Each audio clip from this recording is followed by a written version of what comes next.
Hi, everyone. Welcome back to the No Judgment Zone home buying webinar that we attempted to do last Thursday, and we had some technical difficulties. So Phil and I are here today just recording this, and we'll get this out to you. But wanted to apologize again for the issues that we had. Thank you for joining us last Thursday, and hopefully you'll find the information we're going to talk about in this recording helpful to you. So Phil, thank you very much for joining us. Do you want to tell our viewers a little bit about yourself? Thank you, Sheri. My name is Phil Dykstra. I'm one of the loan officers here at the UICCU Community Credit Union. Been with the credit union for about 7 years now. Loved every second of it. Really enjoy helping our members with their new home purchases, their refinance, any mortgage needs that they have. It's been great. Just really enjoy helping people walk through the process, answering questions from start to finish. We try to make the process as easy and simplistic as we possibly can. Buying a home or refinancing your home isn't necessarily the daunting task that a lot of people make it out to be. So that's one thing that we really love to do, is try to boil it down, make it as easy and simplistic as we can for them. Which is why we're here today. Absolutely. To kind of dispel some of those myths about home buying and answer the questions. Thank you to those of you who did email your questions to me. We're going to address those hopefully through our conversation today. And I just really want to thank you, Phil, for joining us and helping answer these questions for our members and the community who have joined us today. So one of the things that I learned, and I think I shared this the other day with you too, I was always under the assumption that I had to have a 700 or better credit score to get a home, and or to even apply for a mortgage or qualify for a mortgage. That's not the case. No, not at all. The minimum credit score requirement is 620. A lot of misconception regarding that. So programs, depending on whether it's conventional, VA, FHA, USDA, those can vary slightly, but basically 620 is the minimum threshold. So when you submit a mortgage application and we're looking at the pre-approval or in a refinance scenario, it's going to take the median credit score of the 3 credit bureaus. So Equifax, TransUnion, and Experian, whichever score falls in the middle is the qualifying score. Okay. So as long as that score is 620 or higher, then we've got a shot. All right. I did not know that you take that median score from all 3 bureaus. Okay. So it's different than if I'm applying for an auto loan or a personal loan, where the financial institution is just pulling from one credit bureau. You're actually looking at all 3. Correct. Okay. Well, do you know why? Why is that? Is it to get a better picture of your Absolutely. Overall? Okay. Yeah, okay. It's going to be more encompassing. It's going to show all the necessary data. Mortgage is, it's a big purchase, or, if you're refinancing, still it's a big decision to make financially. The most money we're ever going to spend typically is going to be on our home. Absolutely. So it's more of a broad range, taking all 3 credit bureaus in one merged bureau. So it gets a good picture of the overall. Okay, good to know. I did not know that at all.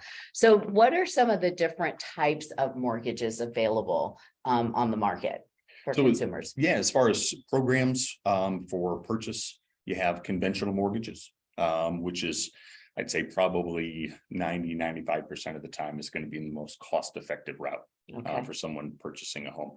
And that can be for first-time home buyers. That can be for individuals who have owned a home in the past or currently own a home and are looking to move into a new one. Also have FHA, USDA, and VA are the 3 government loan types. Okay.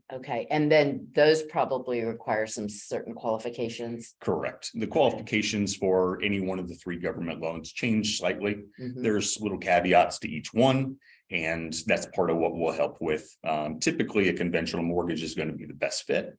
But if one of those 3 government loans is better suited to our borrowers, then we'll absolutely talk about those options and make sure it's going to be the right avenue for them. So they can ask you those questions. Oh, you can help. They don't have to come in knowing Correct. that. Okay. So good to know, right? There's so many rules and regulations and changes between them. There's no reason for anybody to try to keep track of those. That's what we're here for. That's call the experts. So what can I expect as a consumer? I'm looking at buying a home. What are some things that I need to be prepared for? And is it better for me to get a hold of the credit union to talk about, I'm getting ready to buy a home. What do I need to know? What will you need from me before we really jump into that process? What are some suggestions you have? Certainly. This, especially in a heavy buying market, for example, spring's coming up. Okay. Homes are popping up It's on the home market. buying time right now. Absolutely. Okay. So we see far more people that are ready to go look at houses. I always advise contacting us, whether it's a phone call or email or submitting your application, to do that well in advance of really getting serious about shopping for a house. That way you get all your ducks in a row, you're pre-approved. And when you go shopping, if you happen to stumble across the perfect home, you're all set and you can make an offer on the spot.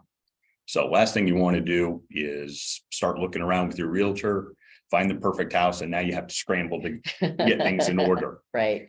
So as far as getting the ball rolling on that, call us, email. Both Casey and I, our contact information's all over the website. It's all over the internet. We're always glad to help. If you just call, we can answer any initial questions that you have, Okay. kind of walk you through first steps and so on. Email is great as well. And after we've answered those questions, what we're going to guide you to is visiting our credit union website and under the mortgage page, submitting your online application. Okay. Once we receive the application, we'll reach out to you and request a few supporting documents such as pay stubs, W-2, bank account statements, and we can get started on the pre-approval.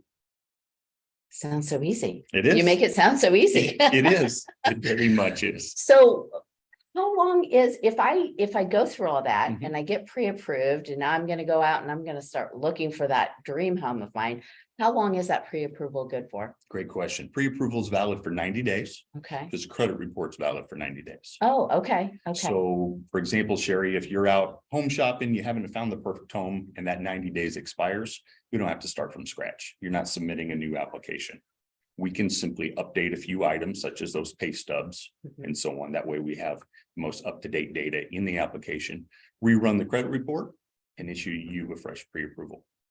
Oh, that's not bad at all, No, right? not Okay. bad. So because I may not find my dream home in 3 months, right? Yep. But I want to make sure that I still can qualify and I still know what price range I should be looking in, Absolutely. based on the information I've given you and based on my pre-approval, right? Because things can change. Yeah. Absolutely. Yeah. It's not common, but you might find a different job in the time frame.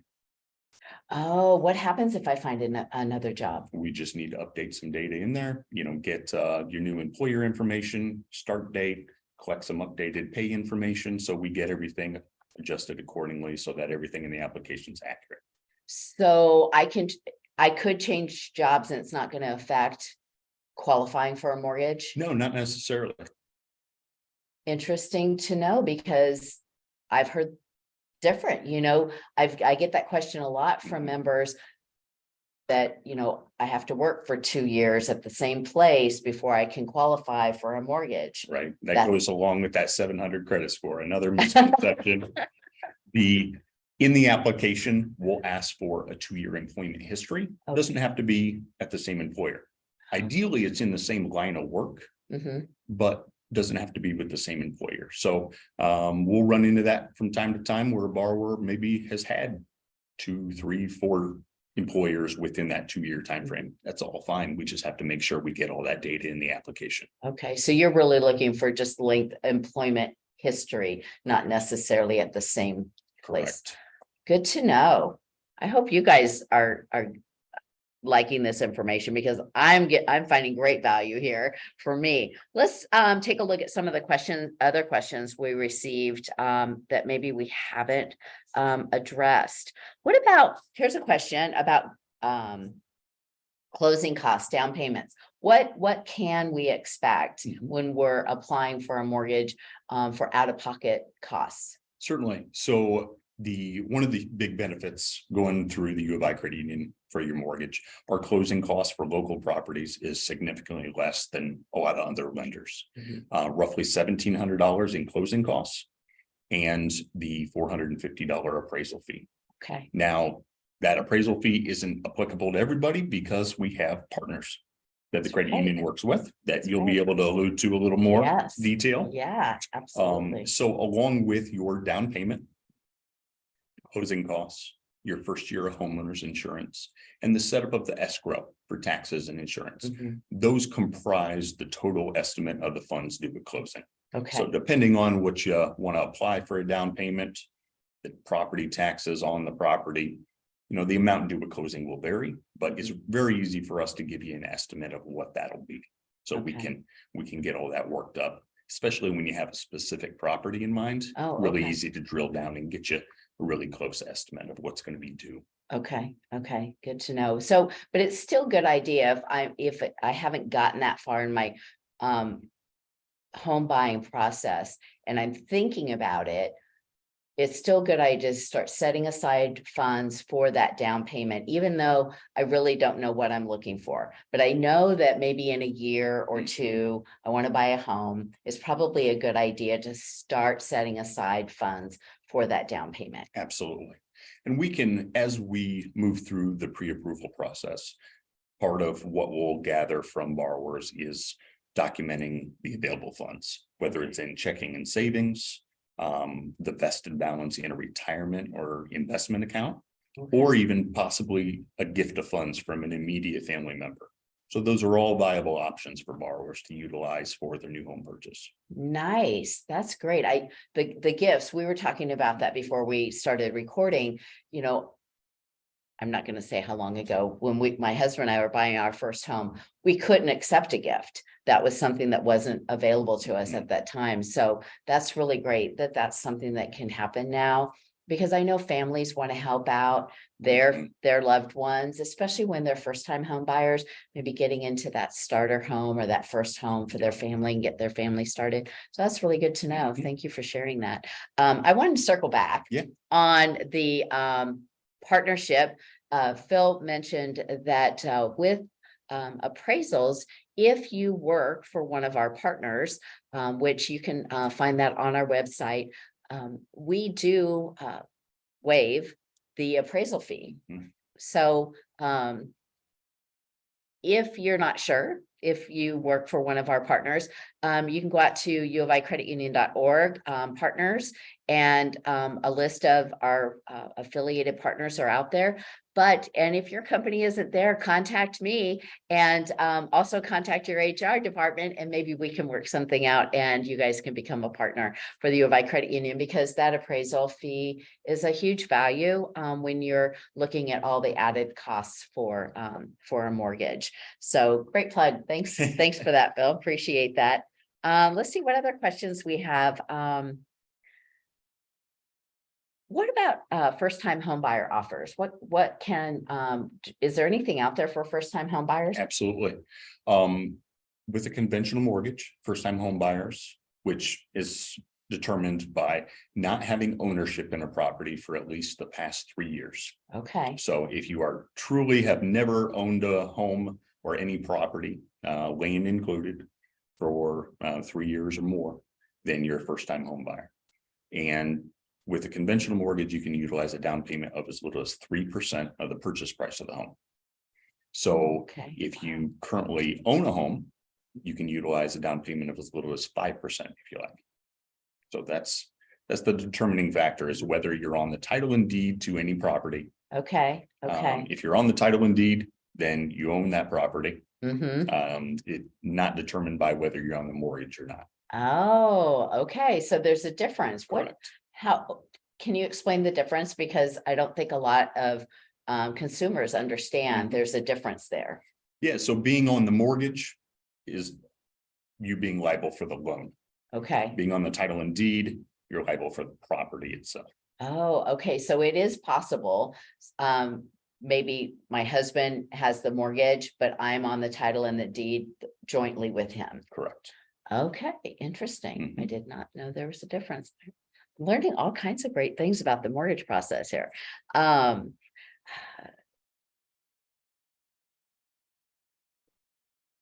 You already talked about determining down payment. That's really based on, number one, the price of the house you're looking at purchasing, and then the added costs in there. I do have a question about escrow. Can you explain why I would have to have an escrow, and why is there a time where I wouldn't have to, and why I would want to? Certainly. If you're utilizing a down payment of less than 20%, escrow is required. If you Okay, utilize a down payment of 20% or more, you can waive it if you like. I find that a majority of individuals escrow their property taxes and homeowners insurance into their monthly mortgage payment, just because it simplifies everything for you. Rather than you making your principal and interest mortgage payment each month, and then when property taxes are due twice a year, homeowners insurance is due once a year, you paying those bills out of pocket. If you want to escrow those into your monthly payment, obviously your payment's going to go up just slightly, sure. but then those are going to be paid for on your behalf when they're due to the county and to your insurance provider from your escrow account. So it just simplifies everything, cuts down on bills. This day and age, we all want to make sure everything's as simple as possible. Absolutely. So typically that's the way the borrowers go, is to go ahead and escrow. Escrow it. So then when those bills come due, they go directly to the mortgage company, and the mortgage company takes care of paying those bills. So I don't, as a homeowner, I probably get copies You of absolutely those, do. but I don't have to worry about paying them or anything, because I've got this little savings account You got it. already at the mortgage company that is getting paid. Well, that's good. That's a good deal. Because you're right. Simplification is important in our lives today. We're all busy. We're all doing things. And when that's just less I have to worry about. If I just make one payment a month, and then it's going to take care of the two big payments that I have at the end of the year. Correct. Or throughout the year. So my taxes and then my property insurance. So that's great. Absolutely. I think escrow, a lot of people don't. There's a lot of people I've talked to that don't escrow. But it's a personal choice, right? Absolutely. But knowing that they have that option. But if you're putting down less than 20%, you're required to escrow. Correct. Okay. Something to think about, listeners, is, if you don't want to escrow, make sure you have that down payment for that home. Okay, great. Thanks, Phil. Phil, what other things can you share with us about home buying, that especially for someone who is new to this process? Any other words of wisdom? Or I could go on for a long time that you don't have, Sheri.